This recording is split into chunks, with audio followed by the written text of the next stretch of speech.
adoration and attention, and some countries have actually adopted it. I think Nigeria has had its own way of devising it or designing it and to fit its context as a powerful federal system and its own institutions. But many countries are doing it now. So as we gathered here, we were looking at how we could also not just do elections, especially presidential and parliamentary elections, national elections. And the disciplines we look at things, system has gradually turned into an exclusion. Many people feel they are not part of it. The two parties are alternate power. We their policies, issues,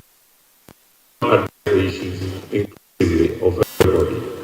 But we've also been able to tell the two presidents and their parties, 2016 or 2017. President Mahama and his predecessor, President Atamils, all decided that probably constitutional reform would pave the way for us to see how to design a more inclusive system. This has gone on for a while, and we saw progress being made after 2017, that is 2018, when the attempt to go to the president went to Parliament for constitutional amendments to take place. The two leaders cooperated, it's well documented, but yet we couldn't go through. And this agenda is still on the table. We think it is important that this agenda is advanced. And without the two parties working together, it's going to be difficult. The Constitution itself asks for consensus to make these changes. So at this forum, we brought our two leaders together, hoping that their statements and their commitment to peace, to resolving issues at the court, the Supreme Court, and the parliamentary level as well, where there are, or the constituency level where there are disagreements, we've seen quite a lot of reforms taking place, both at the judiciary level. We've been witness to some of the presentations, and we've also seen how our electoral processes, the register at the courts, the Supreme Court, and the parliamentary level as well, where there are, or a constituency level where there are disagreements, we've seen quite a lot of reforms taking place. Both at the judiciary level, we've been witness to some of the presentations, and we've also seen how our electoral processes, the register and others, have all been subjected to critical reviews and demands. And for that matter, we have leaders of the institutions here to speak for themselves. So this meeting, we hope, would usher us in to a period of reforms that will make. We have supported the Peace Council to convene this Peace Pact event. And we hope that the deliberations here would actually facilitate us going through a peaceful elections under the rule of law and being able to launch a new phase where unfinished business of amending our constitutions, strengthening institutions, as both parties have done and have stated in their manifestos, will come to fruition through consensus building. Of course, all depends on the outcome of the elections and who takes the lead on that. On that note, we are happy the candidates are here, and we welcome all of you to the conversations we are having here today. Thank you very much.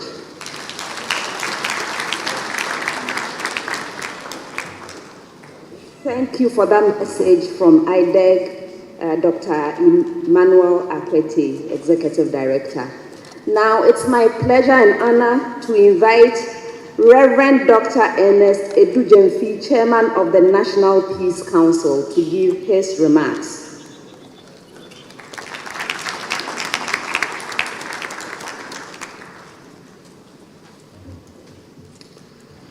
His Excellency, the Vice President of the Republic of Ghana, and the presidential candidate of the New Patriotic Party, Dr.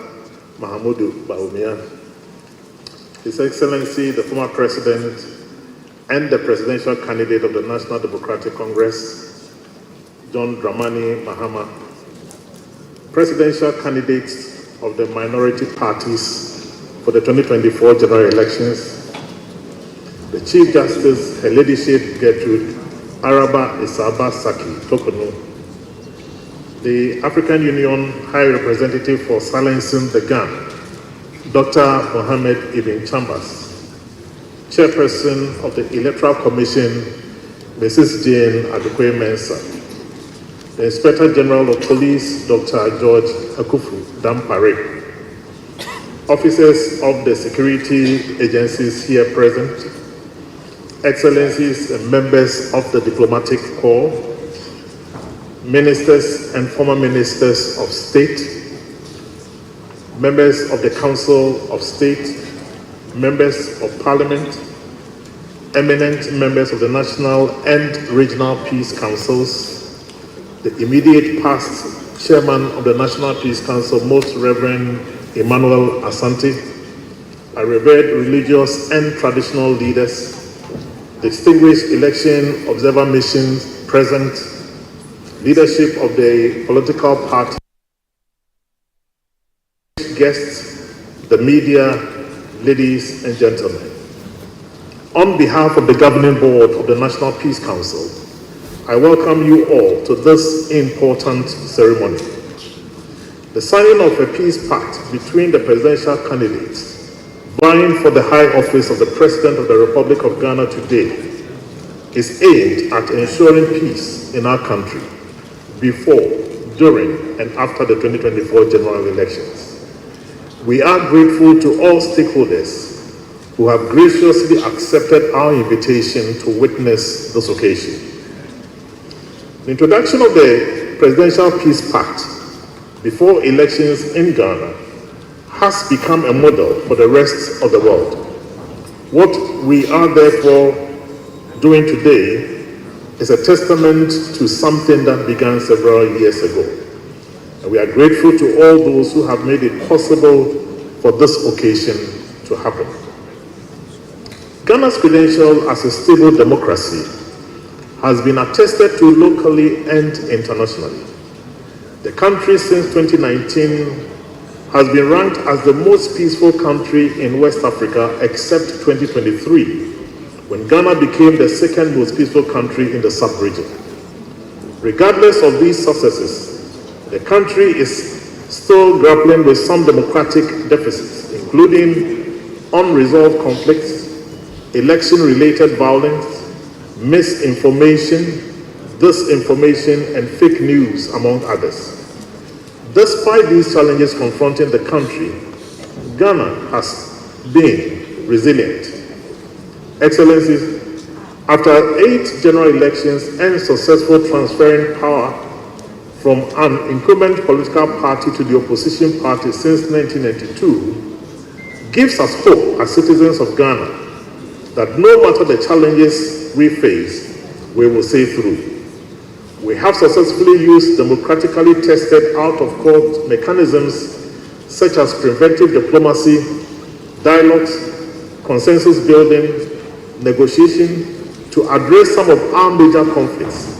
And when we are unable to settle them through these approaches, we have used the course to ensure that the peace of Ghana is sustained beyond elections. Excellencies, since the inception of the Fourth Republic, Ghana has seen considerable improvement in her electoral journey. The Electoral Commission, the political parties, the police service, and the media all improved their methods of operation in terms of capacity and delivery. There have been significant reforms in the election calendar and the general conduct of elections which have enabled the organization of peaceful, transparent, and credible elections. It is indeed our collective duty as citizens of Ghana to ensure that our elections are conducted in a free, fair, and transparent environment. Excellencies, it is in furtherance of sustaining the peace of Ghana that the National Peace Council was established to facilitate and develop mechanisms for conflict prevention, management, resolution, and to build sustainable peace in the country. It must be said that since the passage of the National Peace Council Act in May 2011, the Peace Council has taken significant steps in ensuring peace in Ghana, both during and after elections. After the 2020 general elections, the Peace Council organized a national dialogue with key stakeholders, including political parties, civil society organizations, the Electoral Commission, security services, Parliament, judiciary, academia, etc., to mobilize support for increased avenues for dialogue and consensus among stakeholders, to build transparency, accountability, credible and peaceful election in the country. These efforts, I'm happy to report, are yielding significant results. The National Peace Council contributed significantly to the processes leading to the passage of the Vigilantism and Related Offences Act 2019, Act 999, ahead of the 2020 general elections. The Peace Council has provided a platform for dialogue among all the political parties. In July this year, all the major political parties, including the NPP and NDC, signed the Political Party Code of Conduct document, committing to denounce any politically motivated violence and to respect the Code of Conduct. To give the necessary effect to the Code of Conduct, the National Peace Council continued by establishing a monitoring committee to oversee the implementation of the Code of Conduct, to ensure that political parties and other relevant stakeholders adhere to the goals and objectives set out in that document.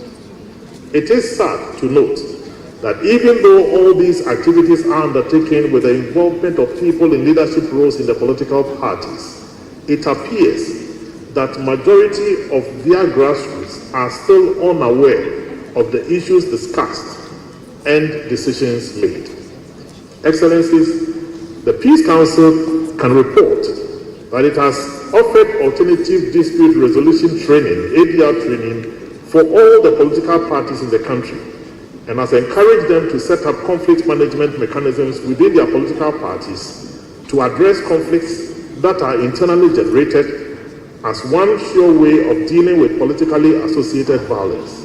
We are glad to note that the major political parties are responding well to this initiative.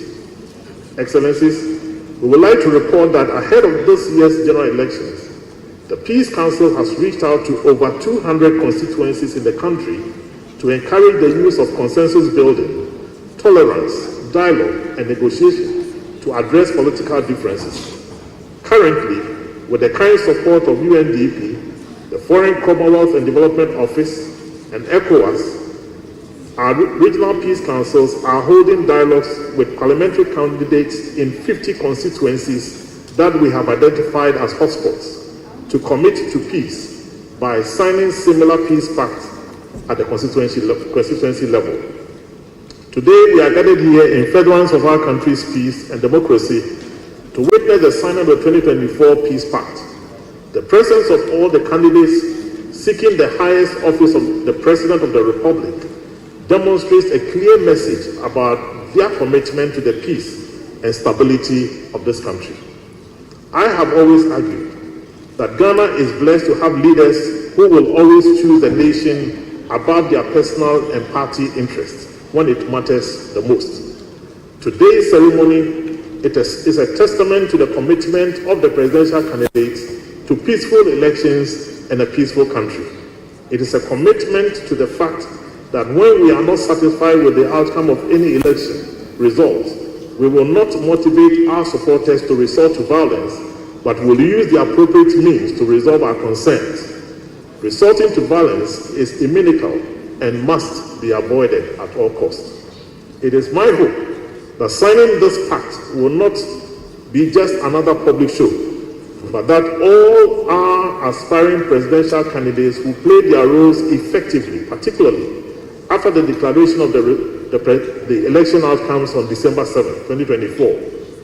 We would like to appeal to the political parties and the presidential candidates vying for the high office to refrain from doing anything that will prop their followers into violence, hate speech, and other rancorous utterances must be checked and avoided at all costs to ensure peace. Excellencies, ladies and gentlemen, after December 7th, the people of Ghana will be dealing with two positions in most families: those who won the elections and those who lost.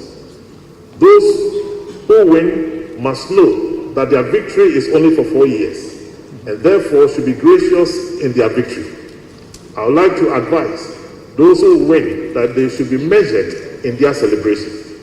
To those who will be unsuccessful in the elections, I appeal to you, do not grieve for long, for after 4 years you will have another opportunity to come back, this time in a stronger position. Once again, the National Peace Council is grateful to all partners and stakeholders, particularly the Institute of Democratic Governance, IDEC, the UN Family in Ghana, the USAID, Foreign Commonwealth Development Office, diplomatic community, who have contributed in diverse ways for the National Peace Council to come this far. On behalf of the National Peace Council Board, I would also like to extend our sincere gratitude to all parties and their presidential candidates for committing to this process. Let us all remember that achieving a peaceful Ghana is a collective responsibility, and we continue to count on all of you to achieve this. God bless our homeland Ghana and make our nation great and strong. Thank you.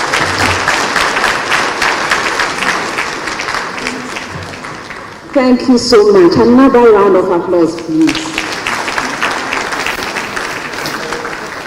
Before we move to the next section of the program, I would like to acknowledge some personalities. The first is the National Chief Imam, Sheikh Dr. Osman Shaributu. Sir, you are most welcome. Thank you for coming.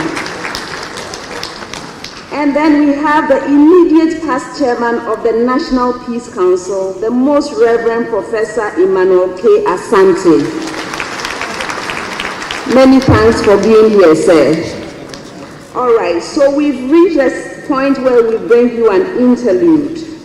The interlude will be in the form of a musical performance by Jackie Ankra and friends. It's a song with title My Ghana, Your Ghana.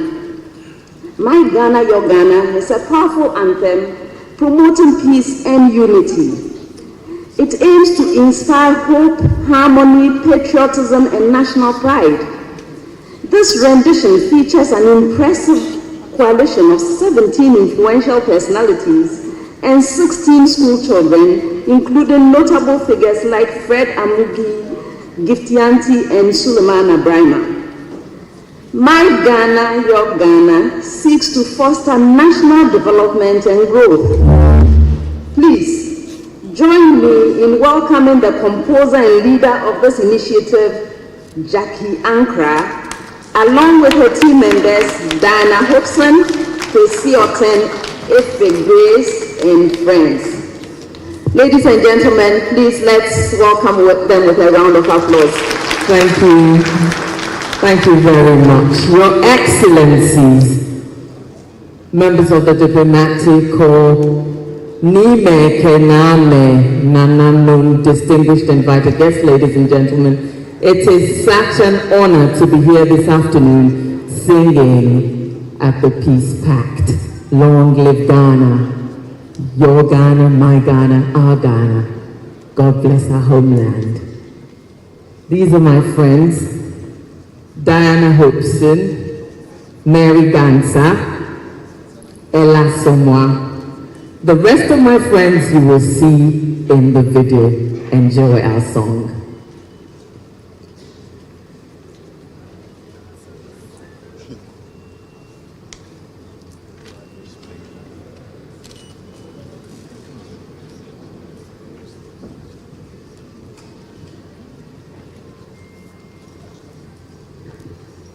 By arable fields, where the great white river flows, was the mighty Sikakrom, a land rich in natural beauty, wealth, power, and sheer abundance. One evening, Papa Mensa, the village sage, is resting in his lazy chair and falls asleep. Two young people walk up to him and snatch away his pillow, waking him up in fright. This unkind and reckless act threw two factions into endless fights and war.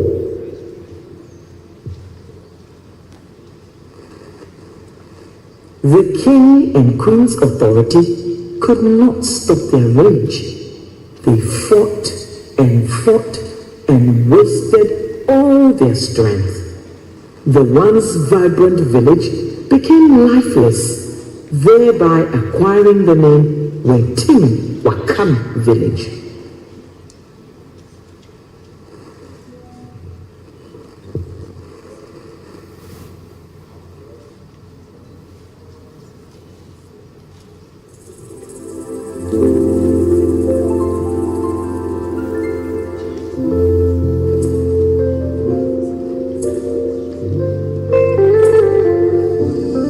This is the land we know and cherish. There's no place else we can call our own. And all together we stand for God. Lift high the flag of Ghana, standing together as one. Ghana will rise forever, freedom and justice forever. Let the love within me raise the love within. Ghana will shine forever. Ghana will shine forever. My Ghana, your Ghana, my Ghana, together forever and ever. Ghana will rise forever. Unity, dignity, let the peace within. National peace within. Ghana will shine forever. Ghana will shine forever. My Ghana, your Ghana, our Ghana, together forever as one. Let peace prevail, let peace prevail, let peace prevail. East and west and north and south, all together as one. Let peace prevail, let peace prevail, let peace prevail, let peace prevail. East and west and north and south, let peace prevail, let peace.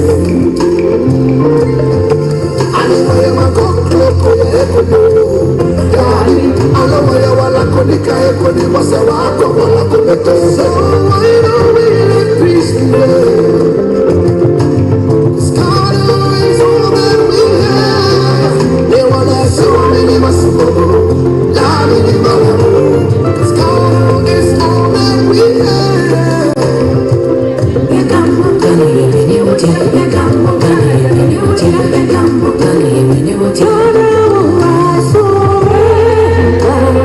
Freedom and justice forever. Let the love within me raise the love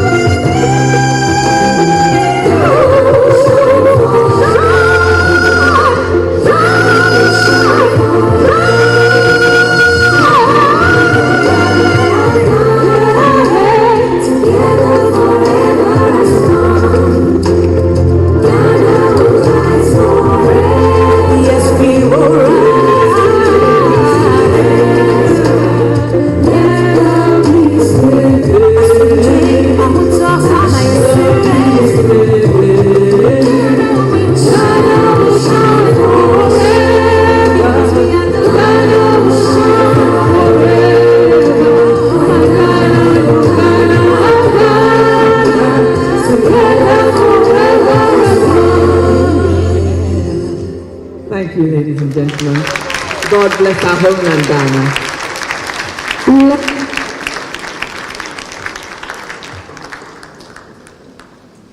Thank you so much for that inspiring interlude. Now we've reached a stage where we hear remarks on the theme, Pursuing Peaceful Elections, Non-Violence and Justice. The first to give her remarks will be Mrs. John Edukwe Mensah, Electoral Commission Chair.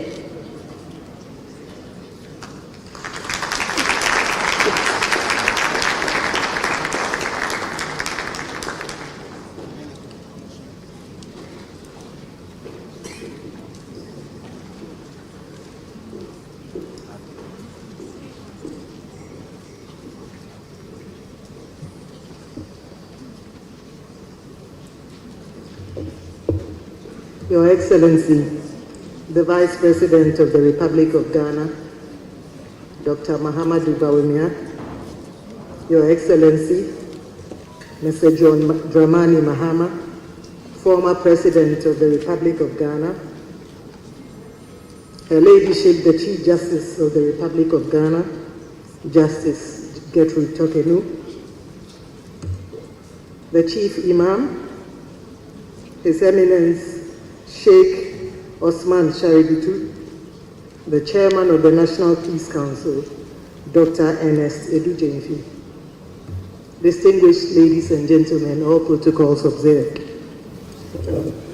I thank God for making it possible for us to witness this historic moment in our country's history. And here I'm referring to the signing of the Peace Pact by presidential candidates of the 2024 presidential election. Indeed, this is the day the Lord has made, and we rejoice and we are glad in it. The signing of the Peace Pact marks an important building block in our nation's development. The very act of signing the Peace Pact is symbolic in that it signals to all citizens and supporters of our presidential candidates that they are indeed committed to ensuring that Ghana remains intact before, during, and after the election. It also symbolizes that our presidential candidates have put Ghana first, before their own interests and aspirations. Hence, my assertion at the start of my presentation that this is a historic moment in Ghana's development. As a commission, I'm pleased to note that we have walked the talk of peace. Mindful of the fact that attaining peaceful electoral outcomes will depend on our actions, we have right from the start of our electoral processes consciously operated and carried out our activities and conducted ourselves in a manner that would ensure peace before, during, and after the election. In doing so, we have embraced three essential ingredients, which in our view contribute to peaceful processes and elections, namely transparency, responsiveness, and inclusiveness. And we have applied these elements in all our activities to date. And so right from the start of our electoral calendar until now, we have imbibed these three essential ingredients into everything that we do. Please permit me to mention and share a few examples. Registration of voters. Before the commencement of the voters' registration exercise, we at the Commission provided extensive information about the exercise to all our stakeholders through our radio and TV advertisements. Indeed, we carried out extensive ads in the English language, 10 major outlets, on all TV and radio stations across the country. This inclusive approach saw eligible voters take their turn to register at all our registration centers throughout the country. We also ensured, in the spirit of inclusiveness, that our centers were accessible to all our stakeholders. I'm happy to note that our youth, old, and persons who had not previously registered, as well as persons with disabilities, avail themselves at our various registration centers. In the spirit of transparency and accountability, we provided our political party agents with the start of day reports and the end of day reports. These reports gave them a good account of the number of persons who had been registered across the country on every given day and allowed it to confirm it with their own statistics they had documented. Additionally, we provided regular infographs on registration data to the citizenry. We shared this on our various platforms, i.e. our website, our Facebook and Instagram pages on a regular basis, making it possible for interested citizens to know with near precision the number of persons registered in the country on any given day. It allowed them to drill down to indicators including the number of male-female voters who had registered across the country on any given day. It allowed them to have information on the number of persons with disabilities, number of first-time voters, among others. Throughout the entire process, we held several press conferences and engaged actively with the citizens. We took their concerns on board and provided solutions to a number of the concerns that came up. This level of transparency and openness helped to reduce the suspicions that usually characterize the voters' registration exercise. We applied the same ingredients of transparency, responsiveness, and inclusiveness as part of our exhibition, our voters' exhibition exercise. In addition to exhibiting the physical copies of the provisional voters register in the 40,000 plus polling stations, we added a second layer of verification by exhibiting the provisional voters register online at a fee of 50 pesos per verification. In the spirit of responsiveness, when citizens raised concerns about the fee, we immediately went to work and waived the 50 pesos fee initially charged and made it possible for citizens to verify their details at no cost. This arrangement equally reduced the burdens of citizens and enabled them to verify their details in the comfort of their home. And in all of this, we received the concerns of the citizenry and were timely in responding to their concerns. Again, in the spirit of transparency, we also promptly addressed concerns raised on the provisional voters register by a section of our society. When it was impossible or difficult to resolve those concerns, we called an IPAC meeting to discuss the concerns with all the political parties registered in Ghana. We opened up the IPAC meeting to the public and enabled them to follow the discussions on the provisional voters register. The presentation from our IT team and the ensuing discussions helped to lower the tensions and suspicions around the register and restored its credibility.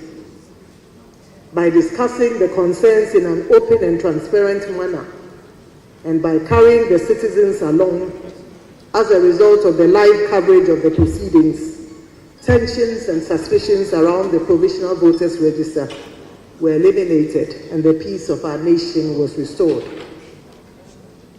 We applied again the same elements of transparency, responsiveness, and inclusion in our nomination and balloting processes.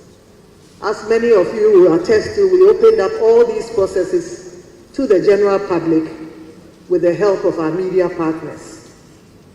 The opening up of these processes to the citizenry helped to eliminate the usual stories around the fixing of ballots. And we are confident that citizens are now well informed as to how the ballot positions are determined.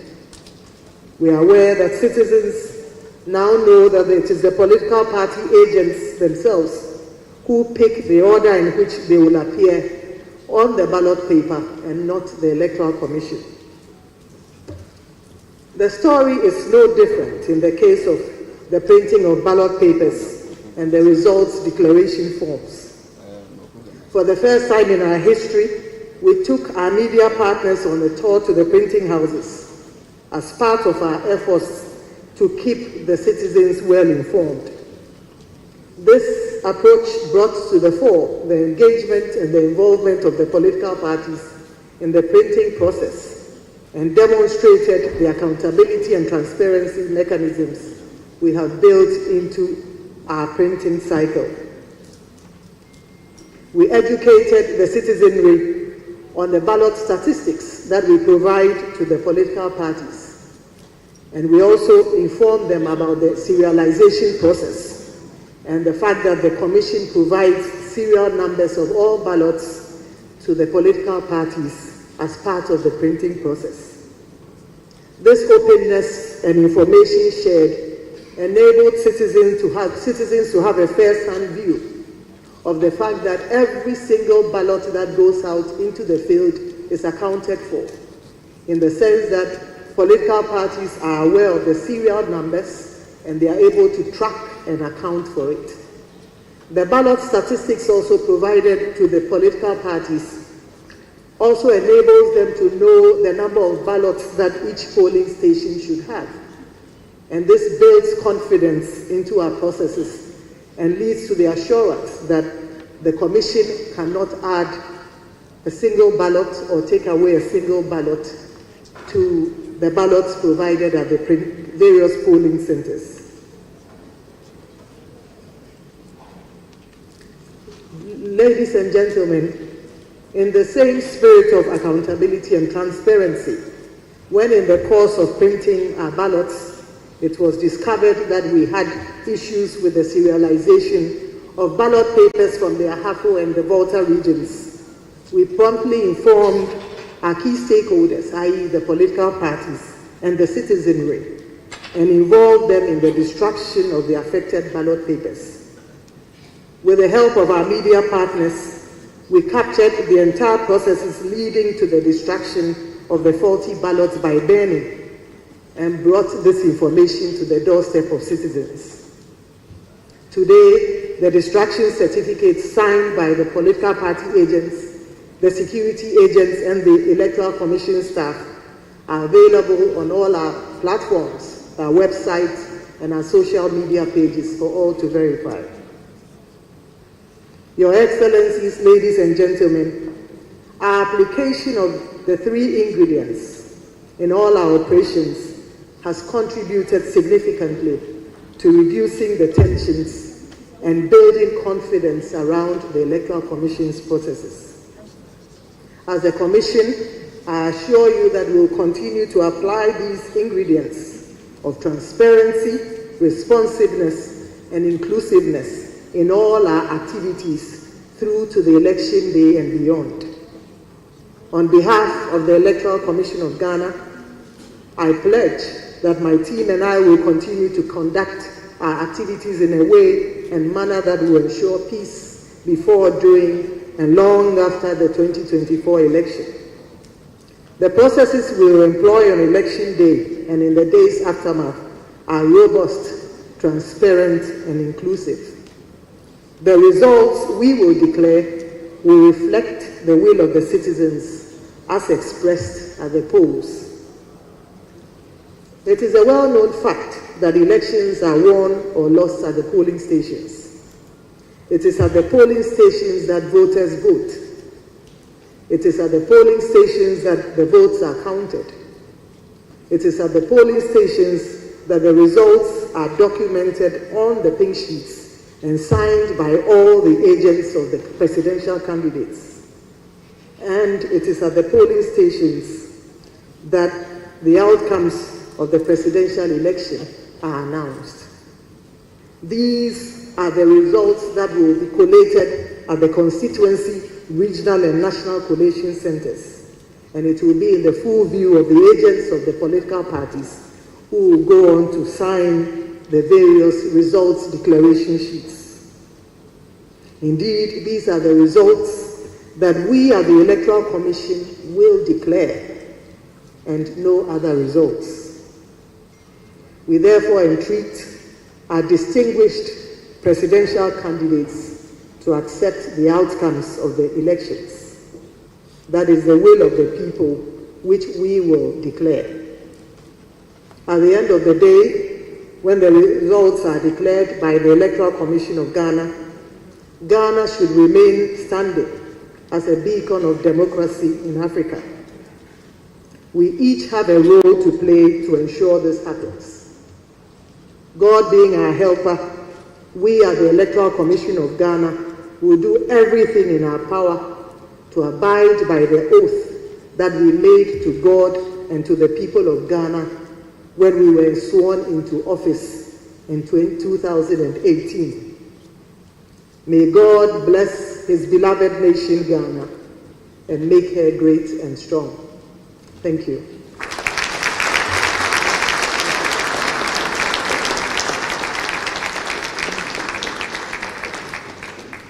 Thank you very much, EC Chair.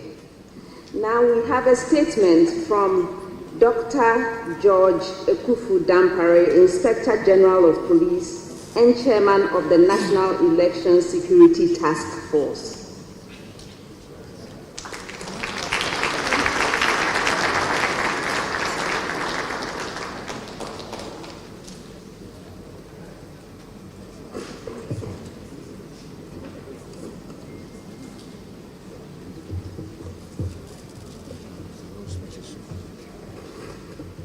Your Excellency, the Vice President,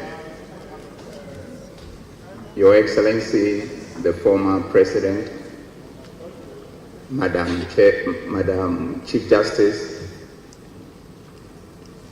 distinguished ladies and gentlemen at the high table, distinguished presidential candidates, the clergy, the members of the diplomatic corps, leadership of various political parties, distinguished ladies and gentlemen, my colleagues from the National Election Security Task Force, friends from the media, Ghanaians across the country and beyond. I made this brief statement on behalf of the National Election Security Task Force. We want to thank the organizers for the opportunity given to us to also be part of this very historic event. And we will start by commending the political parties in general and the presidential candidate in particular, and by extension their followers and the generality of Ghanaians for how we have conducted ourselves since this election process began, making it to be less tense, minimal, next to zero violence, and therefore so far where we've gotten to, making it one of the most peaceful election processes in our history as a country. And we commend you. It's about what you have done, which has also made our work easier, and we are proud of you.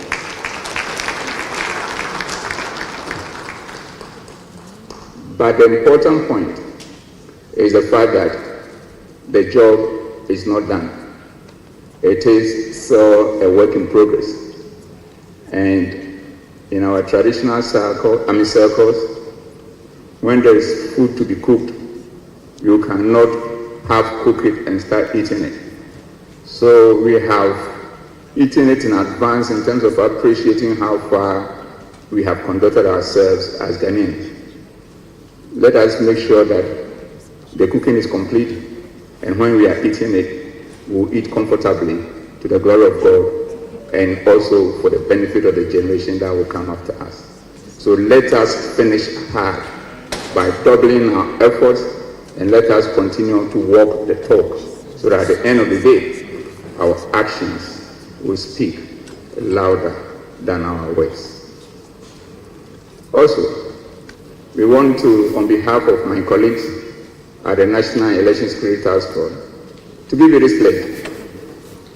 We are committed to ensure that we take our constitutional mandate of ensuring that there is peace, security, law, and order for the rest of the period of the election, the post-election period, and beyond. So that our beloved country, which is the only one that we can come in and out without a visa, will continue to be at peace with itself, because there is no place like home. And with this commitment, we want to let you know that we will not be, and I want to emphasize, we will not be the source or allow ourselves to be the source of any disturbances that will corrupt the peace that we cherish so much. And we also urge all the stakeholders to also play their part, so that they are also not the source or allow themselves to be the source of anything that disturbs the peace of this country. Because the country, we are holding it in trust for the next generation. As our forebears held it in trust, and their departure, they left it in our hands to keep it in safe, in peace, for it to be handed over to the next generation. We cannot, Your Excellencies, we cannot disappoint, and we cannot disappoint them. With that said, we want to tell you that this pledge that we've made, it is not mere words. It has been very intentional and purposeful. Why do we say so? When we assumed office as a team, we decided to find out what has been the issue, that all the time whenever election is conducted, there are violence, there are tensions to a level that keeps all of us on counterparts. So we decided to do a baseline analysis. And upon that analysis, we realized that there are a lot of lessons to be learned. And then going forward, that the lessons will be used to inform our strategies towards providing security during elections. The first lesson that we learned was that we have failed to mainstream election security, and therefore election security is always seen, Your Excellencies, as an event inside of a process. And by that action alone, how can you get up in the next day and do something and go to sleep and then come back again wanting to do it? We are always starting afresh as if we have not done it before. So we decided to mainstream election security with the establishment of a permanent department for purposes of managing elections in this country. And by this, I mean all elections, even including school and church elections. So that at the end of the day, election security becomes part of policing and part of security in this country. And this is what we have been able to achieve. In addition to that, realize that there was no blueprint for looking at election security holistically and strategically beyond one election. So we decided also to develop a blueprint that will take care of elections for the next 30 years to come. So as we speak, we have a blueprint in place that will deal with our elections for the next 30 years to come and beyond. And by that action alone, we are demonstrating to the whole Ghanaians and the generality of Africa and the world that we, from the security point of view, have decided by our action, by that document, looking forward for elections in the next 30 years, mainstreaming our democratic dispensation so that there is no turning back in this democratic journey. With that done, let me briefly let you know the things we put in place with all this strategic focus into the elections. First, if you want to see the results that are coming out from this baseline analysis, from this mainstreaming of election security, and from this holistic blueprint towards election in the next 30 years. These are the records. On our watch, we have 3 major by-elections. And we did not pass the verdict. You did. And said that those by-elections, in terms of its peace, security, and orderliness, it was first of its kind in the history of our democratic dispensation. That is the result of making sure that you re-examine your strategies and change course, because you cannot continue to do the same thing over and over and over again and expect different results. Again, Your Excellencies, with the same implementation of the blueprint, you've seen that you virtually gave all your internal elections to us. And all the political parties, with no exception, comes to us and say that it is in your hands, police and the other security agencies. We don't even want any of our internal security people to play any role. And the assurance that even we got, which gives us a lot of comfort, and also a registration of confidence in us, is that if anybody comes around and mess up, deal with him or her in accordance with law. And that we believe it.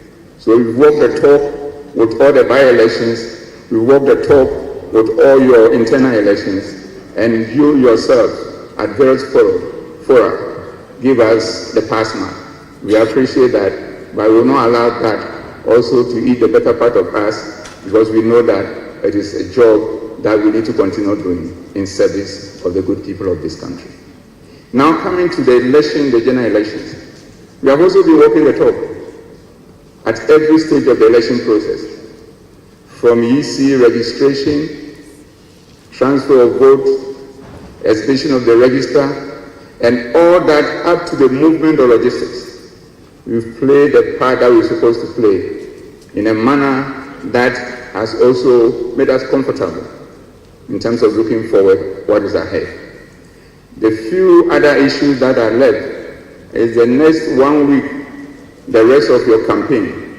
It is our prayer that you continue to conduct ourselves in the way you have been doing, and we will also continue to provide the security that you need in ensuring that you go about telling people what you want to do when you have the opportunity to lead. In terms of the D-Day, as it was said, the blueprint, the D-Day, out of the blueprint, the D-Day planning that we've done, it spanned 5,400 and over pages. It's very detailed deployment strategy at the polling stations, at the collation centers, rapid response, and post-election activities in terms of the security arrangement for the investiture of the next government. So our assurance is clear. We are ready. We are very committed, but we need your help. We need your help, both in the form of prayer and also in the form of playing your role as an individual, as a political party, and as all the stakeholders involved in this process. So at the end of the day, everybody will be satisfied with the outcome of the elections, and everybody will accept the process. But we want to also assure you that the elections are having 12 candidates at the presidential level. Only one will win. The rest will have to try another time. 801 parliamentary candidates vying for a position of 276. Only 276 will win. That will not be the end of the world. In effect, those who will win and those who will lose, at a point in our life, will come nowhere near those positions again, and will fade away. But Ghana will continue to be Ghana for the sake of the rest of our lives, and then the children that we so love. So we should remember this.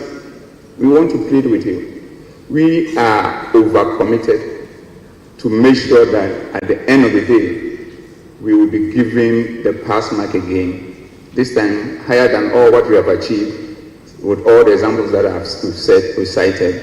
But we want you also to do your very best at the individual level, at the party level, and at any other stakeholder level, so that your contribution and my contribution put together will make us strong and continue to be the trailblazer for the rest of Africa and beyond. Don't let Ghana fade away, because when Ghana fade away, we fade away with it. but let us do our best and fade away, because life is a stage, and when we show up at the stage, at the point, we have to give way so that the next generation will follow and Ghana will continue, so that we will have said in history that we did not disappoint. Your Excellency, once again, my colleagues from the National Election Security Task Force want to assure the generality of Ghanaians that they should relax. And I mean relax. And be a Ghanaian and a full Ghanaian and be proud of yourself. That this one, it will be better than all the elections that has passed.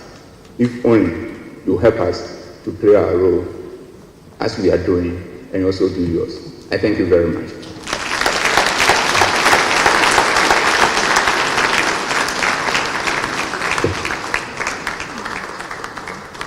Thank you so much. Our officials are committed to doing their part. They are asking for our support to make sure everything goes well. We have to relax. All right. It's time now to hear from the NDC and NPP presidential candidates. And I'm going to call first on His Excellency John Dramani Mahama, former President of the Republic of Ghana and presidential candidate of the National Democratic Congress.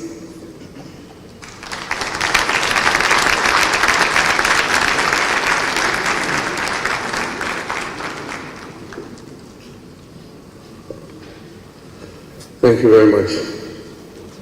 Your Excellency, the Vice President of the Republic of Ghana, Dr. Mahamudu Bawumia, the Chief Justice, Her Ladyship, Justice Gertrude Tokonu, the Chairman of the National Peace Council, Reverend Dr. Ernest Edujempi, and allow me to proceed on the protocol that has been well established in order to save time. Ladies and gentlemen, esteemed guests and fellow citizens, I've come here today to place on record my personal commitment and that of my party, the National Democratic Congress, to the sustenance of Ghana's peace. At the very outset, let me indicate that we in the NDC remain eternally committed to the building of a peaceful and prosperous country in which the aspirations of all our people can be met. Our active participation in this event is an indication of its importance in the overall effort to guarantee peace and ensure the preservation of our nation in the aftermath of the upcoming elections. We cannot emphasize enough the importance of maintaining peace throughout this process, before, during, and after. Peace is the foundation upon which our democracy is built, and it is essential that we preserve it even during these critical times. We're all too aware of the devastating consequences of electoral violence in other countries. We cannot afford to traverse that same path. As patriotic citizens, we have a collective responsibility to ensure that our country remains a beacon of peace and stability in our sub-region, and we in the NDC stand prepared to play our part to achieve this. As citizens, we must recognize that our actions have consequences. While some verbal jousting is to be expected in our daily politicking, divisive language, hate speech, and inflammatory rhetoric that can incite violence should have no place. Temperance, tolerance, understanding, and respect for one another's opinions and beliefs should be the guiding principle upon which our politics is practiced. On our part, as political leaders, we must prioritize peace and unity in our campaigns and avoid unsubstantiated allegations and focus on issue-based campaigning. We must compete on ideas and not on insults. To To our security agencies, I commend you for your tireless efforts in maintaining law and order. And I urge you to remain impartial and professional in your duties, ensuring that all citizens can exercise their right to vote without fear or intimidation. To our media practitioners, I encourage you to promote balanced and accurate reporting, and we must avoid misleading the electorate by deceiving them that some parties are going to vote on one day and others are going to vote on another day. We must avoid sensationalism and speculation and focus on providing credible information that promotes peace and understanding. I also wish to commend the Electoral Commission for the cooperation we have enjoyed so far, and it is my hope that all electoral officers will conduct themselves in a manner that is impartial and neutral in order to avoid any disputes. However, it is all well and good for us to commit to peace and recite beautiful platitudes. All the efforts at building peace before, during, and after the 2024 elections would come to naught or be undermined if there is mistrust and insincerity. Mistrust is built through a mismatch between words and gaslighting on the part of those in authority. There is reason to be concerned that the signing of this pact, though well-intentioned, could amount to nothing if it is not followed by concrete actions to guarantee the peace by the stakeholders and government. Events and happenings during the last election and during the Awaso West Wogon by-election create considerable doubts about the genuineness of some of the commitments that we might make today. We all recall the appalling spectacle of mass men acting on the orders of operatives of government, shooting indiscriminately at innocent Ghanaians, going about their legitimate electoral activity during that by-election. Some of the victims of that shooting incident remain incapacitated up till now. The refusal by government to act on the recommendations of the No-Shot Committee do not inspire confidence in Ghanaians that government truly believes in peace. Again, the inaction of government in the face of the murder of 8 of our citizens during the last election casts a shadow of doubt on government's commitment to maintain the peace. How are we to believe that such killings will not reoccur during this election as well? There also remains the vexed question of the use of thugs dressed in security service uniforms to intimidate and brutalize citizens during elections. How can we tell these thugs from the professional members of the security services, especially when they carry no name tags and they conceal their faces with facial masks, popularly called Azubu masks? I'll suggest to the IGP to instruct the arrest and detention of any such persons during the election and to be kept until the election is over. These are legitimate questions that must satisfactorily be accounted for to give true meaning to this peace pact, lest it remains just a piece of paper. We in the NDC have in the recent past expressed the above reservations, and we look forward to hearing conclusively on the steps taken to address these. In conclusion, let us all pledge to promote peace during these elections. Let us work together to create an environment that is conducive for free, fair, and peaceful elections. We owe it to ourselves, to our children and future generations to preserve the peace and stability that our dear country Ghana has enjoyed for so long. God bless our homeland Ghana. I thank you.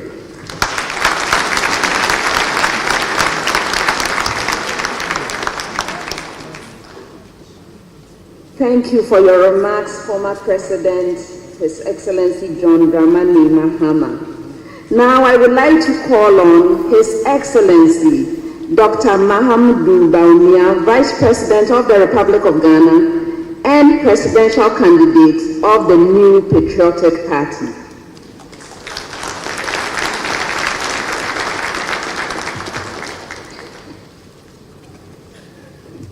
Thank you very much. Eminent clergy, the National Chief Imam Sheikh Dr. Osman Nuhu Sharbatu, His Excellency the former President John Dramani Mahama, Her Ladyship Justice Gertrude Araba Esaba Saki Tokono, His Excellency Dr. Mohammed Ibn Chambers, African Union High Representative for Silencing Guns, Mrs. Jean Adukwe Mensah, Chair of the Electoral Commission, presidential candidates here present, the Reverend Ernest Edujemfi, Board Chairman of the National Peace Council, Mr. George Amon, Executive Secretary of the National Peace Council, Dr. Emmanuel Akweti, Executive Director of IDEC, Dr. George Akufo-Dampare, the IGP, Your Excellencies, members of the Diplomatic Corps, Nime, Name, Nananum, traditional rulers, distinguished invited guests, friends of the media, ladies and gentlemen. Since the dawn of the Fourth Republic in the early 90s, Ghana has been a model democracy and an inspiration to many across the African continent and beyond. This feat is not by chance. It is due to the continuous efforts of our leaders, institutions, and citizens who understand the value of peace as the bedrock of national progress. In this light, it is fitting for us to show appreciation to the National Peace Council, the Institute of Democratic Governance, IDEC, and all who worked tirelessly to ensure we are here today. As we acknowledge the efforts of others, we must also endeavor to contribute our due. That is why the signing of the 2024 Presidential Peace Pact is profoundly significant. Every general election in Ghana since 1992 has had its own dynamics, and the stakes are always high. But we have never turned our backs on democracy, because that is the path we have chosen for ourselves, and it is the right way to go. Admittedly, democracy goes beyond periodic elections. However, in relatively young democracies like ours, every election presents an opportunity to reaffirm our commitment to the Constitution and the rule of law. So far, each time we head to the polls, we have passed the test. We have shown that it is possible to rise above our differences and unite for the sake of our country. As we head into the December 2024 polls, the 9th presidential election in Ghana, 9 days from today, I am certain of two outcomes. Ghana will win and peace will reign.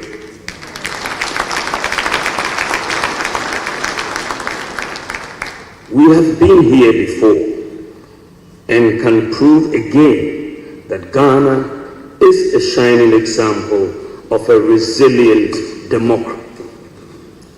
As we approach the home stretch for the elections 2024, my plea to everybody involved in the electioneering process, including candidates, political parties, electoral officers, voters, the media, security, and the general public, is to take responsibility for ensuring peace and harmony seriously, and to demonstrate that we are not reluctant Democrats. My hope, and that of the MPP, is that we will come out of this election stronger as a nation. We are hopeful all sides will take some positive steps to preserve the unity, peace, and stability of this country. We owe our people, particularly the teeming youth, that duty of care. Only in this way would our resolve to create better and enduring opportunities for this future and for the future generations be guaranteed. The eyes of the world are on Ghana. The world is watching, hoping Ghana will rise again to the occasion, stand tall and shine bright as the star of Africa. I am full of hope that all of us leaders and our followers will live up to the peace pact we are going to sign today. And I encourage the security services who are doing an excellent job, and the media and all stakeholders to do all they can to ensure and preserve the peace. I would like to end by emphasizing that the only reason we seek power is to use it to deliver prosperity to the people of this country. I therefore wholeheartedly pledge my commitment to working within the rules and to collaborate with all to ensure a peaceful election.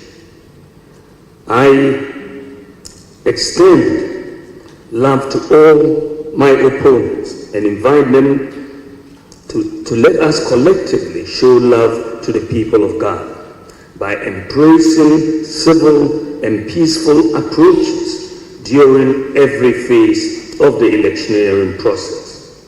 Finally, I would like to share this quote from Mahatma Gandhi, and I quote, "The day the power of love overrules the love for power, the world will know peace." I stand for peace and development. Peace is possible.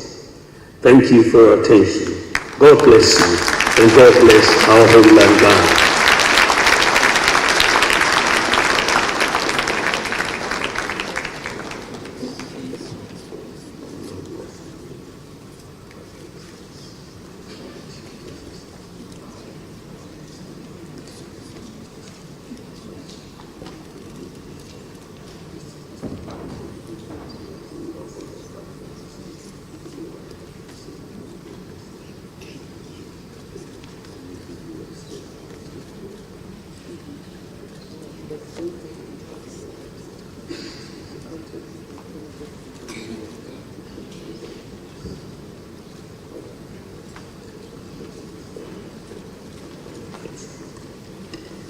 Before we proceed, I would like to acknowledge some dignitaries.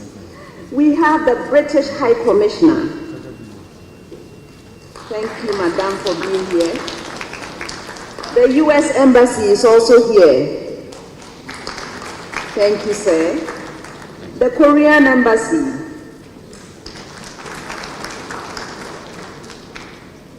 Embassy of Peru. The Dean of the Diplomatic Corps. Thank you. Australian High Commission. The Royal Netherlands Embassy. The Danish Embassy. The European Delegation in Ghana. The Japanese Embassy. USAID, IRI, NDI, ECOWAS Embassy in Ghana, Catholic Relief Services. Ladies and gentlemen, thank you all for making time to come to this very important ceremony. We appreciate your presence. Thank you so much.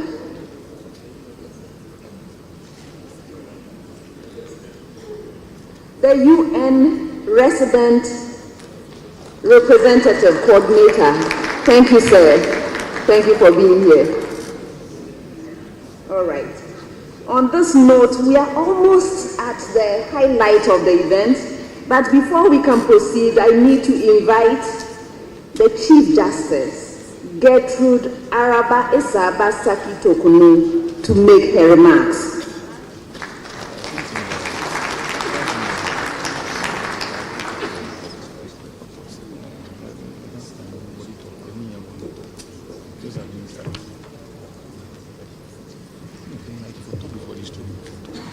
Your Excellency,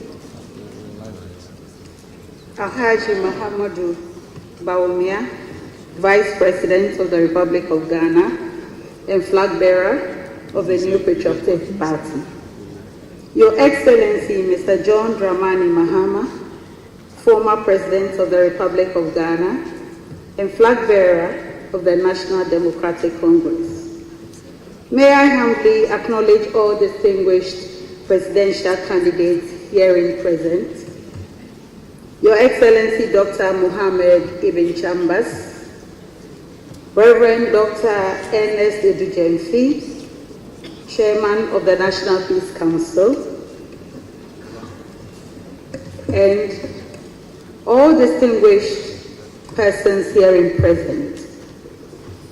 I wish to express the appreciation of the judiciary and the Judicial Service of Ghana to the conveners of this significant meeting for the extraordinary vision and effort made to seal the peaceful conduct and completion of the 2024 elections with a commitment to peaceful resolution of all issues arising from the said elections through the signing of this Presidential Elections Peace Pact 2024.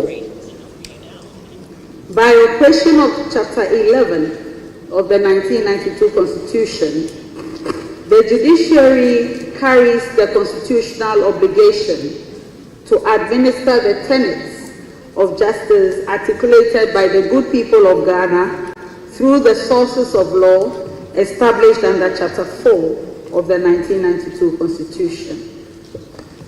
In order to effectively discharge this mandate within the context of national elections, the Chief Justices of this country have led the judiciary to take 4 significant steps since 2008.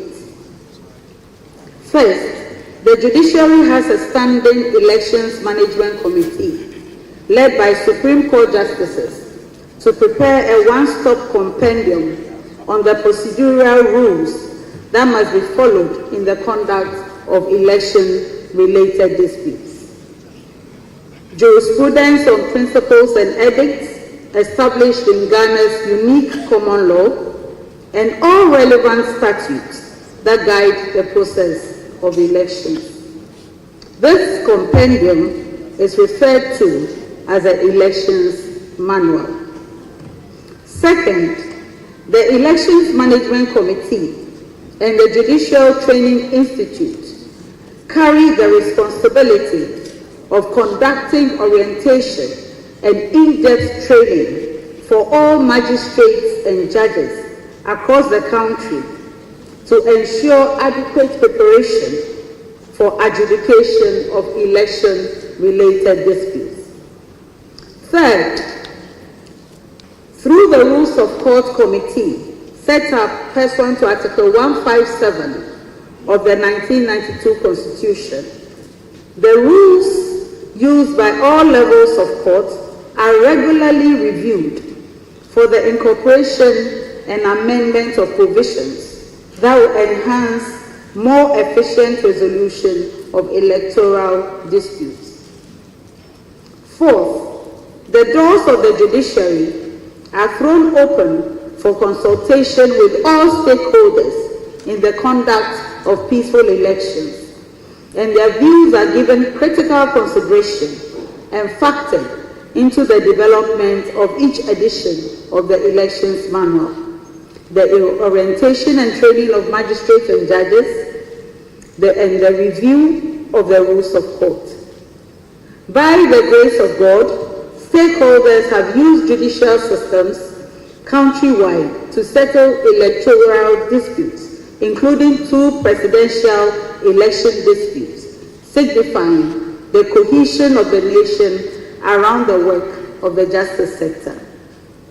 In the past 2 years, the judiciary and judicial service have meticulously gone through the 4-tiered approach to preparation for elections, and the 5th edition of the Elections Manual has been enhanced into a 3-volume guide to give it even broader content and make it more user-friendly. This 3-volume election manual was successfully launched and distributed to stakeholders present on 31st October 2024. This afternoon, there are many copies available here. I stand here to assure all stakeholders, including the international community, that the judiciary is extremely alert to the high stakes for national cohesion and stability invoked by competitive elections. We are therefore guided by every principle of national interest to give high priority to the resolution of disputes that can affect the stability of the democratic process. We note that by operation of law, conventions of diplomacy, and social adherence, the signatories of the Presidential Elections Petition, Elections Peace Pact 2024, have not only expressed their leadership commitment to the peace and stability of Ghana, but have given a binding and irrevocable undertaking that becomes the standard for national collaboration around their efforts to win the mandate of the electorate in this year's election.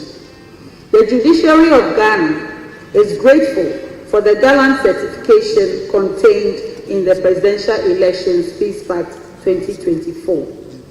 I wish to assure all political parties that to the best of the ability of the justice sector and within the requisite constitutional directions, substantive rules on any electoral offense or dispute, the rules of courts, and the laws of evidence, the Judiciary and Judicial Service of Ghana will administer all processes of dispute management with efficiency and effectiveness and discharge our constitutional obligation to the good people of Ghana.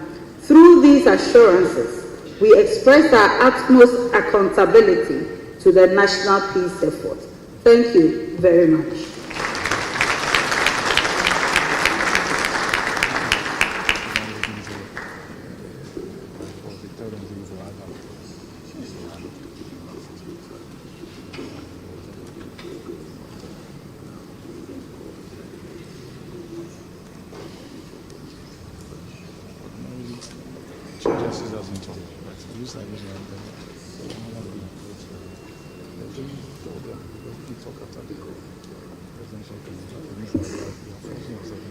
Before we proceed to the highlight of the day, I would like to acknowledge the High Commissioner of Canada in Ghana.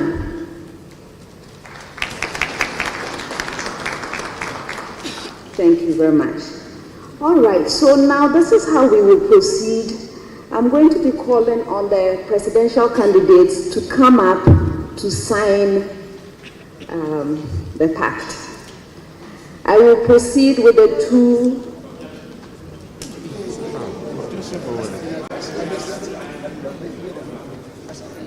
Oh, please be patient, sir. I had very good news for you. Election in this guy, if you give opportunity, we'll talk for 2 years. Sir, be patient. I had news for you. Because the two candidates have already spoken, they will come and sign. After which I will call the other candidates. When they come in, they speak and then give their commitment before signing.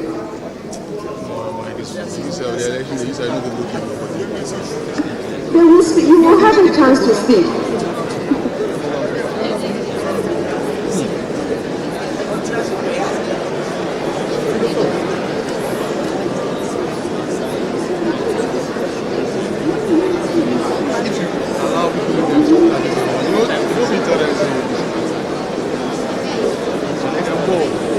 Yes. This is the order of proceedings. I will first call the presidential candidates who have spoken. They will come and sign without speaking again. Then we will call the other presidential candidates to come, speak, and then sign. That was the program.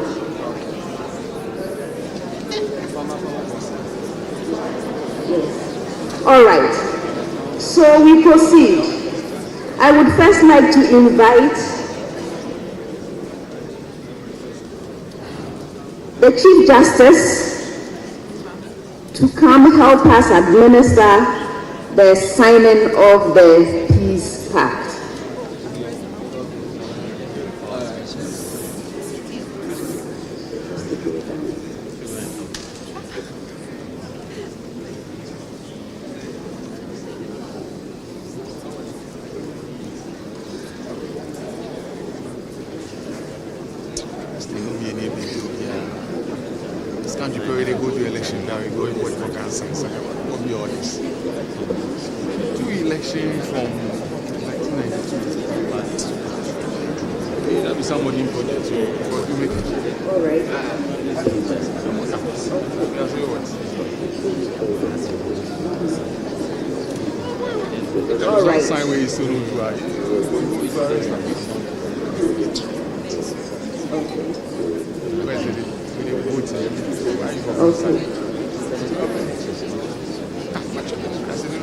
All right. I have been prevailed upon to agree to your suggestion to speak first before everybody comes to sign. All right.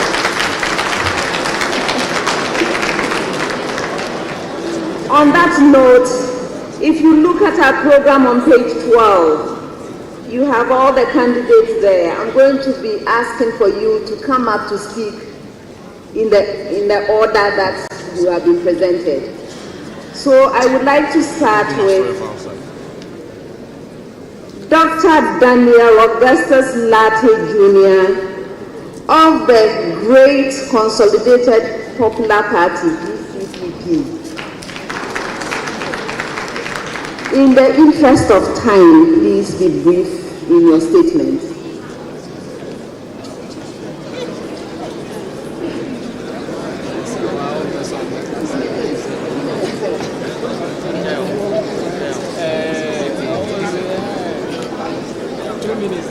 Good afternoon.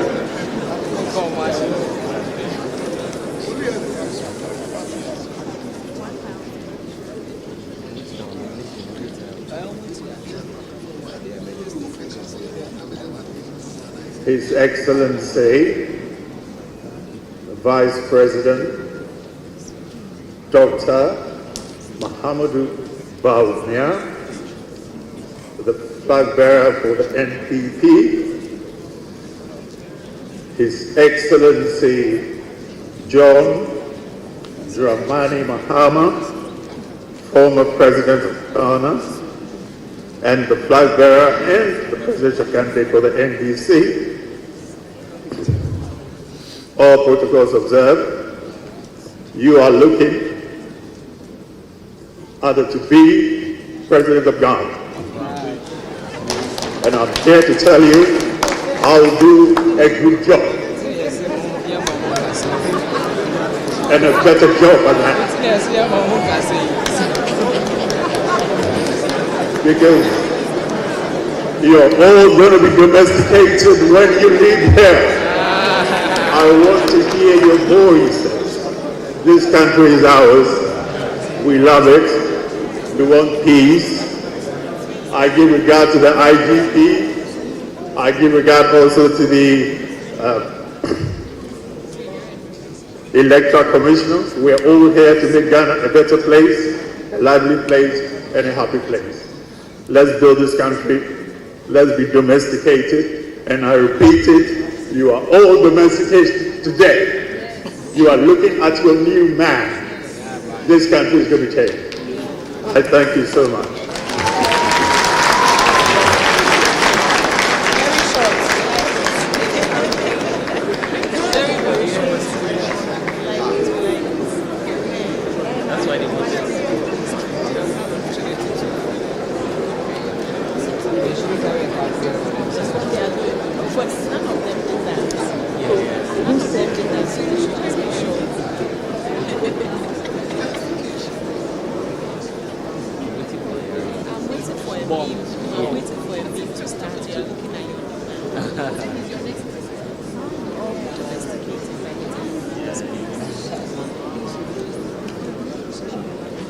Next to speak is Mr. Hassan Abdullahi Ayarega, All People's Congress.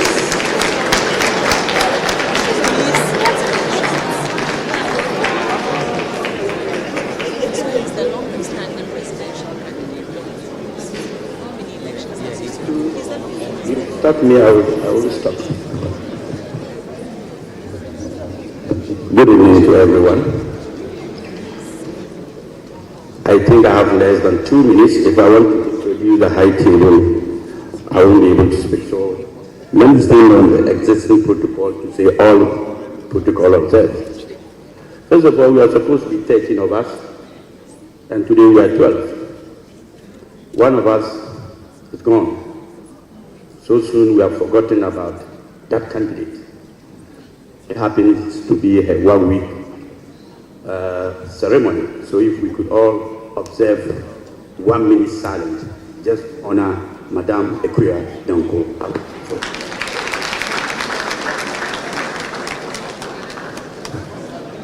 Please, 1 minute silence.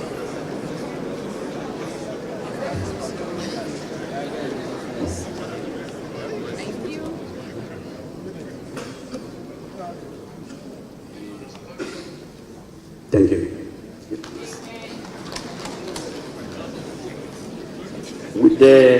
We are here to talk about peace. And to be very honest, if there's no equity, there's no sincerity, there's no fairness, there can't be peace. There's no justice, there can't be peace. So if we are here to talk about peace and we behave in a certain way, then you can imagine the kind of signal we are sending out there. And that is why I was not happy with the presentation. But then, the sincerity of the matter is that I come from Boku. My father is a Kusasi. My mother is a Mampus. For the past 3 years, Boku has been in war. Till date, as I speak to you, the shooting all over. My father and mother fight. And we have ignored that. We are here talking about peace. I wish we had a forum like this to talk about Boku's matter and help resolve the issue of Boku's challenges. I don't know whether I'll be able to vote. Because where I come from, every day is gunshot. I've not been to Boku for the past 3 months, and I want to go and vote. I want to go and campaign, and I cannot. So it's one of the biggest problems confronting me as a flag bearer, and as a father, and as a member and as a Ghanaian. And I'm appealing that if we can look into the Poku matter, it will help us achieve peace before, during, and after the election.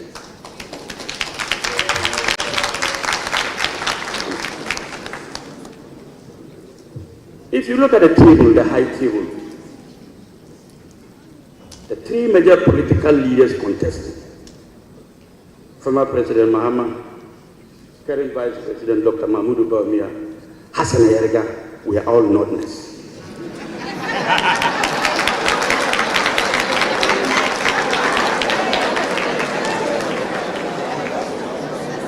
I'm coming to the main problem. There is a problem. Please, my time is, don't worry about my time. You see, Northerners, as our brothers and sisters, are always being reported to be the violent people in this country. And as a matter of fact, if you see another Northerner crying, then he's been beaten by another Northerner and nobody else. And they have been used to form some kind of vigilante groups. This is a test for us as people from the North.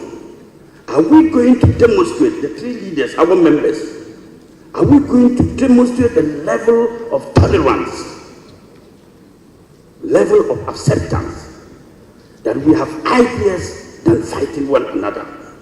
Or are we going to show the world that we are more violent than any other? So our party members should sit up that this year we have to demonstrate to the world that the Northern brothers are together and united no matter what. And we cannot be seen as tagged for any political party. We cannot be seen as troublemakers in this country. We cannot be seen as people who do not understand peace. And we must demonstrate peace before, during, and after this election. And I must admit, IGP is doing a lot of work, and we must all help. To the media,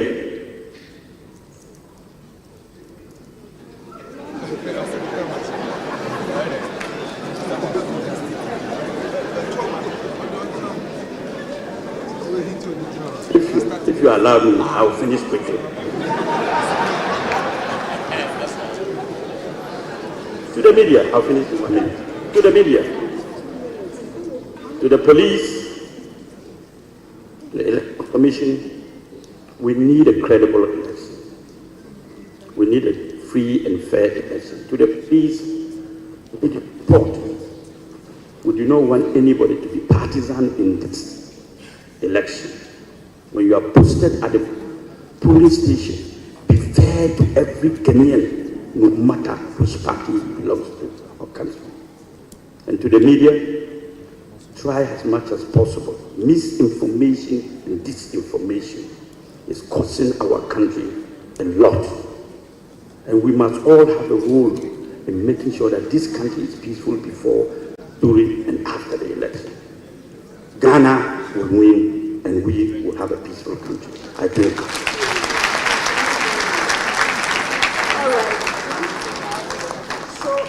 Making your remarks, you quickly go and sign. We have right now at the table His Excellency, former President John Dramani Mahama signing the pact. He is traveling and needs to get going.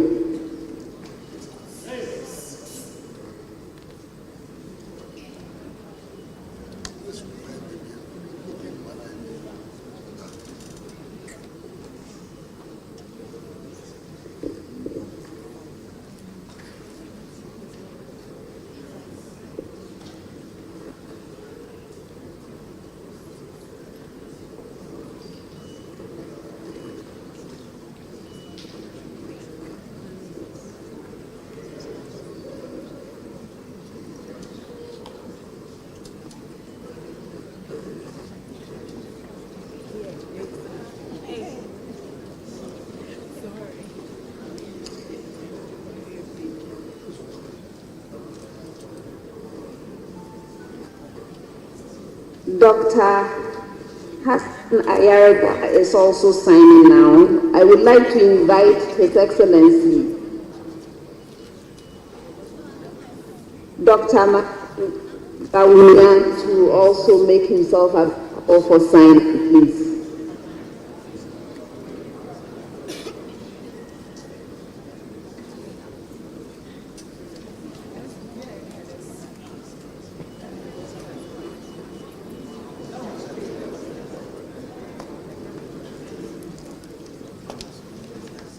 You are next.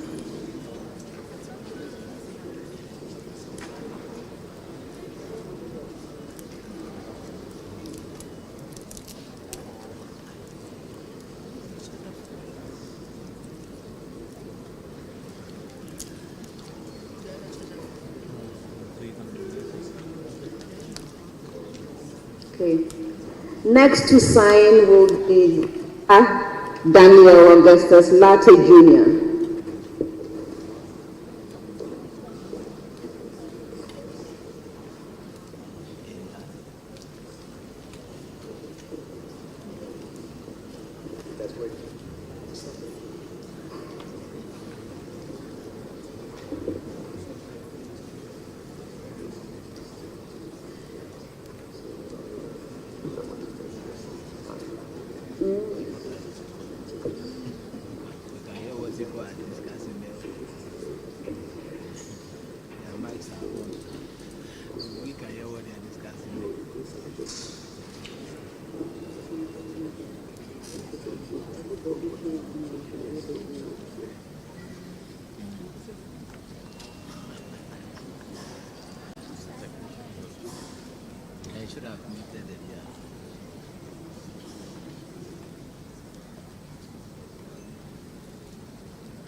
Okay, so the next to make his remarks will be Mr. Christian Kwabena Andrews, Ghana Union Movement.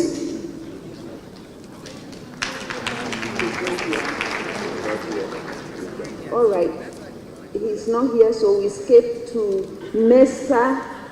Percival Kofi Akalu of the Liberal Party of Ghana. Oh, the representative is here. Please come up, madam.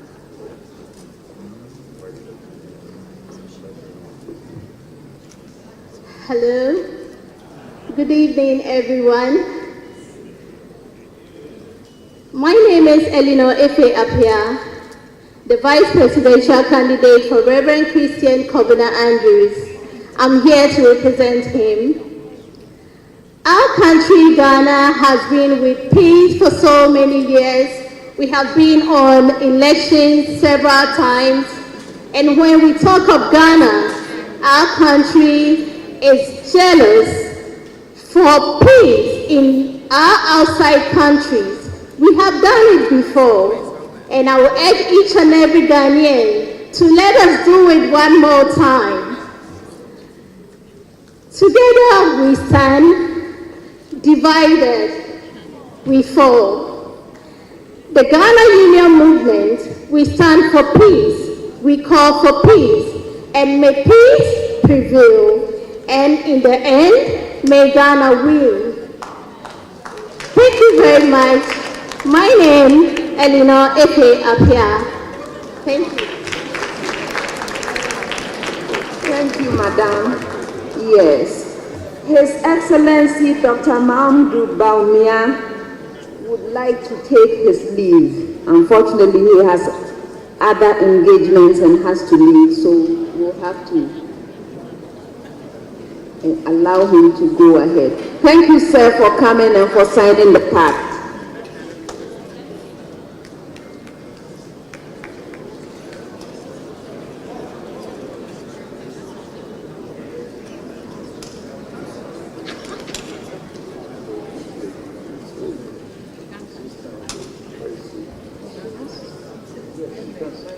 Yes, madam. Madam has signed.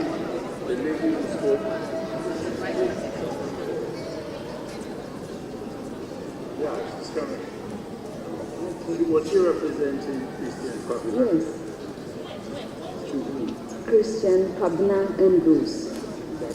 Yes. She has to stand for.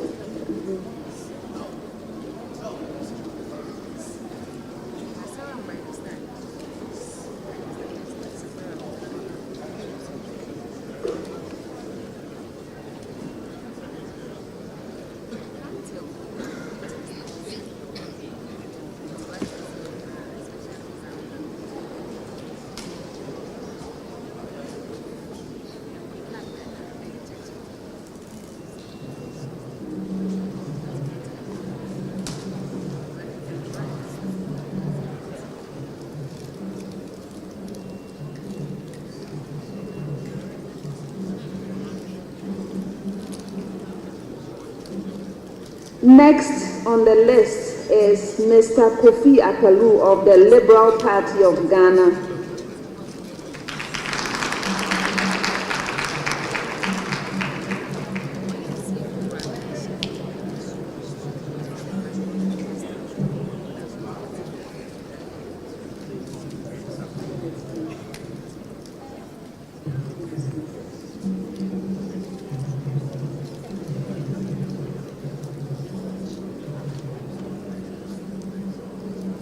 Good evening.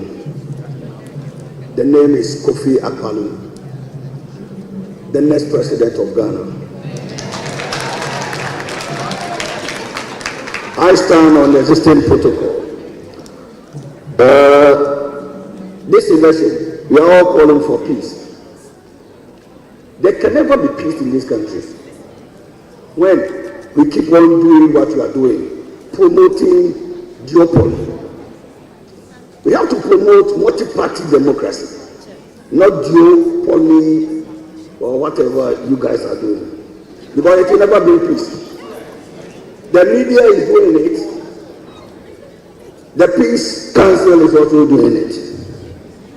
So, how are we going to have a multi-party democracy when we discriminate in the full glare of the public? This is not right, what you did. There will be peace when we all go out and vote for Kofi Akpaloo and forget about MPP and NDC. Because when you vote for any of them, it will not bring peace. The only person that when you cast your vote on, that will bring peace is Kofi Akpaloo. God bless you all.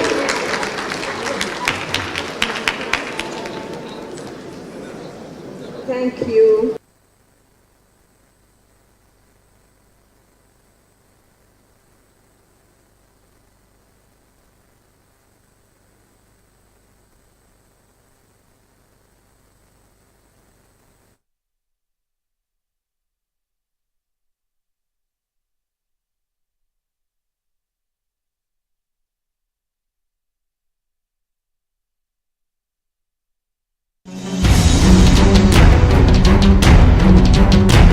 This election season, Channel 1 TV is bringing you closer to every vote, every constituency, and every result.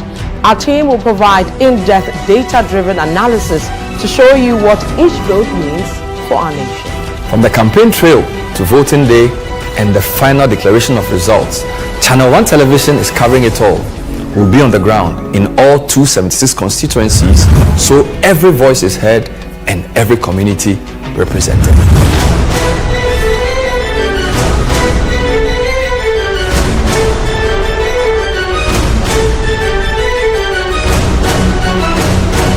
Our comprehensive election coverage brings you every key moment and every voice, with updates from all stakeholders nationwide. This is election news you can trust, powered by the latest data and expert analysis.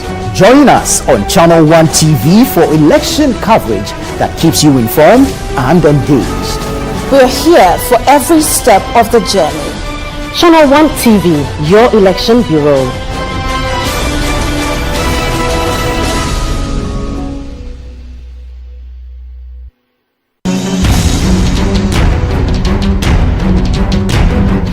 election season, Channel 1 TV is bringing you closer to every vote, every constituency, and every result. Our team will provide in-depth data-driven analysis to show you what each vote means for our nation. From the campaign trail to voting day and the final declaration of results, Channel 1 Television is covering it all. We'll be on the ground in all 276 constituencies, so every voice is heard and every community represented.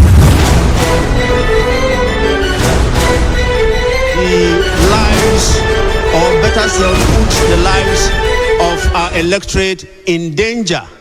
They must not be on tenterhooks because we are going to them to seek their power. That is very important.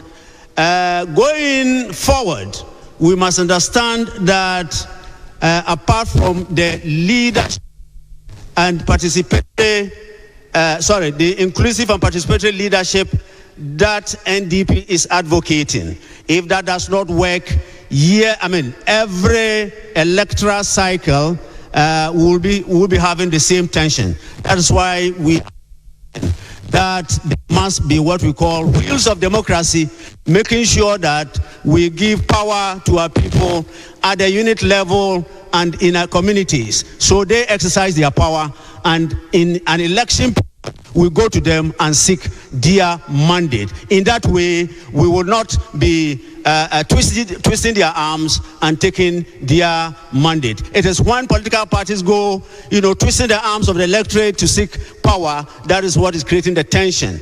Definitely NDP committed to peace, and we would want to seek enduring peace for the nation. Thank you very much. Thank you, sir.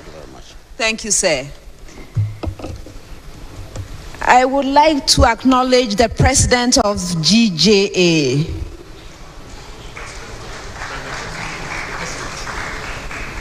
All right, thank you. Next to come up to give her remarks is Nana Akosia Frempoma Sapon Kumankuma, Convention People's Party.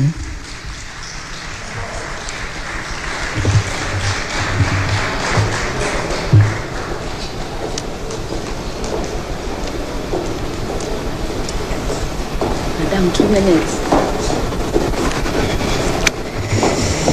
Thank you very much for the opportunity. This is clearly, in 2012, I was part of the people that signed the Peace Pact. I'm here in 2024, and I just want to reiterate what I said years back. The Ghanaian is peaceful. The Ghanaian youth is peaceful. The Ghanaian woman is peaceful. All of us are a very peaceful nation, and we are very proud of that. What I have seen today, for me, is just to reiterate the fact that the Ghanaian, though being peaceful, multi-party democracy is about election, and by extension, what it means is that there is going to be people wanting to do whatever they have to do to win power. What is necessary is the institutions that have been put in place to ensure that there's fairness and there's justice. When that is eroded, no amount of peace pact will make any difference. What happened here today, I'm sorry to say, is not acceptable. Currently, I'm standing here talking on the ticket of Osagyefo Dr. Kwame Nkrumah, the first president of this country, who has made it possible for all of us as the Convention People's Party, who has made it possible for us to become a sovereign state, to be able to be signing peace pact because we have fought for independence and moving forward. And for that reason, it is very important that when we do anything in a multi-party democracy, it must be deepened. And for that reason, we should not be so biased and obviously biased to the point where people must agitate. It is the agitation that does not bring peace. So on this note, let me tell the police officers, like the security officers, and everybody that's going to be part of this elections going forward. We, the candidates and the political parties, we would wish that you cheat for us, would wish that you do what you have to do for us, would wish that you put us as number one and ignore others. Do what you know is right. Do what you know is right, so that there'll be justice. And when there's justice and fairness, all of us will embrace the results of this election. Thank you. Thank you, Madam.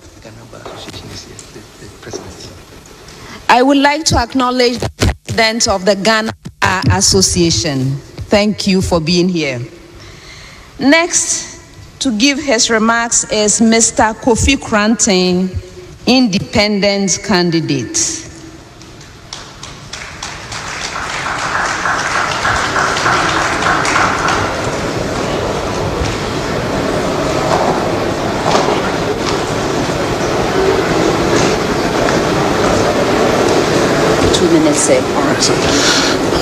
Peace I bring you were the words of the Savior Jesus Christ.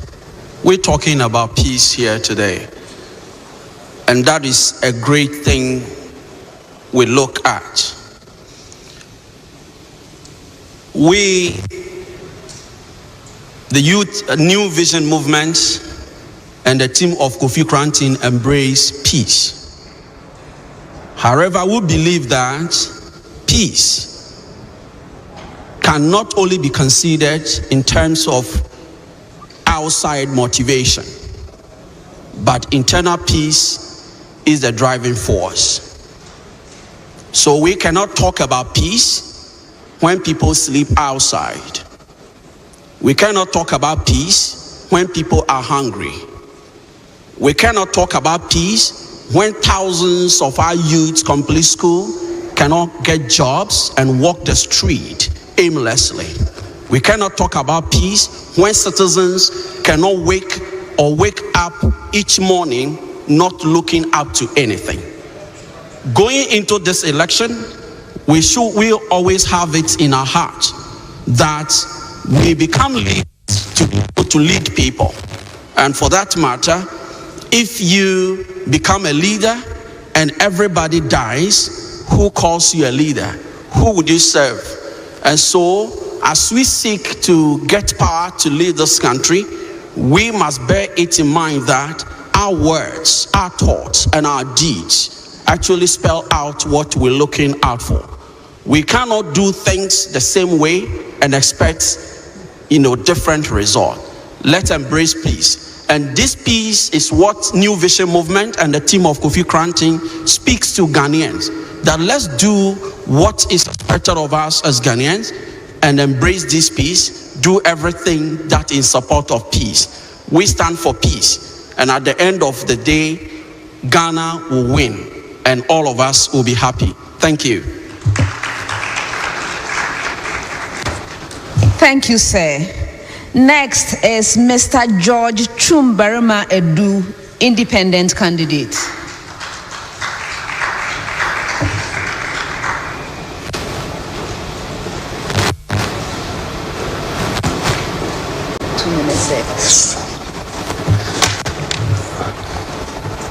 I'll stand on all existing protocols for time's sake. My name is George Chum.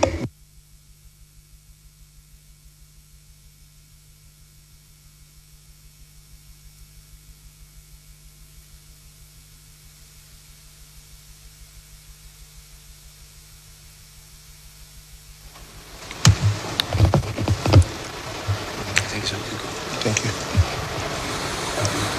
I stand on all the existing protocols. My name is George Chum Berima Edu. I also thank the organizers of this event, the Peace Council and IDEC. And I'm here because I believe that as a country, indeed, we must have peace. This is the only country which we have, and there is no other country we can go to when we spoil or destroy our country. Also, I want to urge all Ghanaians to support the efforts of the Electoral Commission and the Ghana Police and all the security agencies in the work they are doing to ensure that now to election day, we shall all act peacefully and act well. And on election day also, we shall obey all the rules of the elections and go and vote peacefully. And after that, go to our homes as the results are coming in. And it is my belief that to the glory of God, we shall all be guided in the way we want to vote, and the outcome shall bring glory to God, and Ghana shall be the winner and the ultimate winner. I thank you all again, and may God bless our homeland, Ghana. Yes. Thank you, sir. Next is Mr. Nana Kwame Bediako, independent candidate.